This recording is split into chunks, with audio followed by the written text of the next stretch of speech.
PRP can be done both in males and females. PRP is a hair loss treatment and used to treat hair thinning, to arrest hair loss and to promote hair growth. Hi, I'm Dr. Kalpana Jain. I'm a hair restoration expert and today we'll be talking about PRP.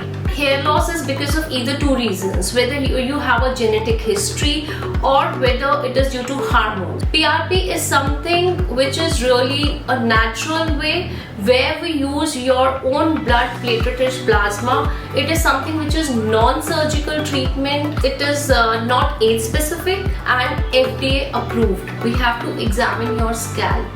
We do alopecia test to understand the level of thinning. So in DHI, we make sure that the certified nurse is withdrawing a blood sample under proper aseptic precautions and a certified medical practitioner is injecting platelet-rich plasma into the affected area. The blood sample is taken in specialized PRP kit. The PRP kit is placed into the centrifugal machine and the process of separation and concentration will be started. So once the platelet-rich plasma is injected, they releases the growth factors. They help to prolong anagen phase of hair growth cycle. So of course this is one of the best natural way to restore your own hair follicles using your own blood growth factors.